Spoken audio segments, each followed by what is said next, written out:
తెలంగాణ రాష్ట్రంలో భారతీయ జనతా పార్టీకి అంత సీన్ లేదు, భారతీయ జనతా పార్టీ తెలంగాణలో ఖతమైపోయింది అని చెప్పి స్వయాన భారతీయ జనతా పార్టీ కేంద్ర నాయకత్వమే ఈరోజు భావిస్తుంది.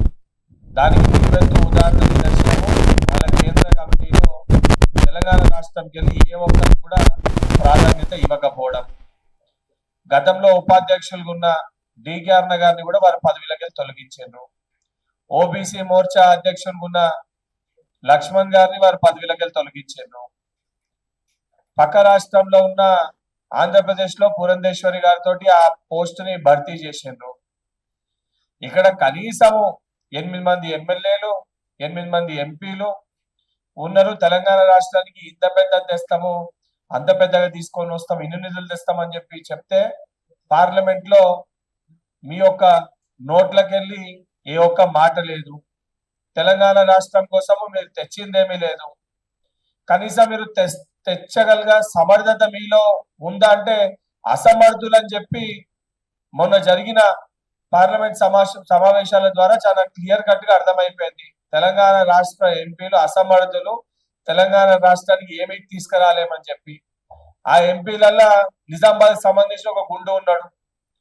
ఈడేదో పెద్ద నేను సిపాయిని అని చెప్పని నాకంటే పెద్ద లీడరే లేడు. 2 సార్లు ఎంపీ గెలవంగానే ఈ అందరిని కూడా చాలా చిన్న చూపు చూసినట్టు నోటికి ఏది పడుతుంది మాట్లాడుతుండు. ముందు వారికి సోయి లేదు.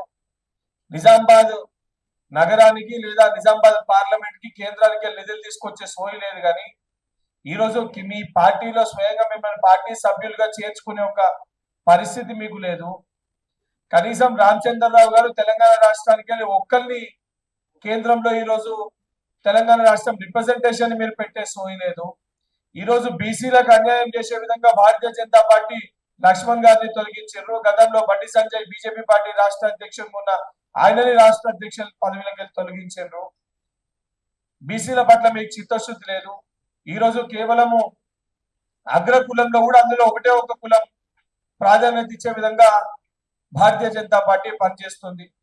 ఈరోజు భారతీయ జనతా పార్టీ చాలా క్లియర్ కట్ గా బీసీలకి, బడుగు బలైన వర్గాలకి, మైనారిటీలకి వ్యతిరేకమైన పార్టీ అని చెప్పని ప్రతిసారి భారతీయ జనతా పార్టీ తీసుకున్న నిర్ణయాల వలన చాలా క్లియర్ కట్ గా భారతదేశ సమాజానికి, ముఖ్యంగా తెలంగాణ సమాజానికి అర్థమవుతుంది. ఈరోజు రామచంద్రరావు ఫీజు రియంబర్స్మెంట్ గురించి మాట్లాడుతుండ్రు. అరే బాబు, ఫీజు రియంబర్స్మెంట్ పైన ఆల్రెడీ కాంగ్రెస్ ప్రభుత్వము దానికి గ్రీన్ ఛానల్ కేటాయించింది. ప్రతి ఏటా 2300 కోట్లు ఫీజు రియంబర్స్మెంట్ కి చెల్లించాలని చెప్పని అడ్వాన్స్ గా 300 కోట్లు ఏదైతే బ్యాంక్ లో దానికి సంబంధించి జమ చేయడం జరిగింది. ఆల్రెడీ దీనిపైన గౌరవ ముఖ్యమంత్రి రేవంత్ రెడ్డి గారు స్పష్టత ఇచ్చిండ్రు. ఈ రోజు నేను ఫీజు రియంబర్స్మెంట్ పైన 2 రోజుల దీక్ష చేస్తా అంటే, నువ్వు 2 రోజుల దీక్ష ఫీజు రియంబర్స్మెంట్ పైన చేస్తే నీ కడప మారుతారు తప్ప దాని వలన వచ్చేది ఏం లేదు, సచ్చేది ఏం లేదు. ఎందుకంటే రానున్న రోజులలో, రాబోయే రోజులలో తెలంగాణ రాష్ట్రంలో ఫీజు రియంబర్స్మెంట్ బకాయిలు అనే ఆ పదమే డిక్షనరీలో లేకుండా చేస్తాము.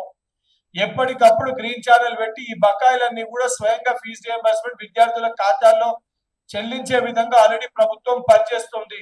ఈ రోజు కాంగ్రెస్ ప్రభుత్వ విధానమే V3 విధానము, విద్య, వైద్యం, వ్యవసాయం. V3 విధానం తోటి ఈ రోజు ఫస్ట్ ప్రయారిటీగా విద్య, వైద్యము, వ్యవసాయము ఈ 3 ప్రాధాన్యతతోటి కాంగ్రెస్ ప్రభుత్వం గౌరవ ముఖ్యమంత్రి రేవంత్ రెడ్డి గారు పనిచేస్తున్నారు.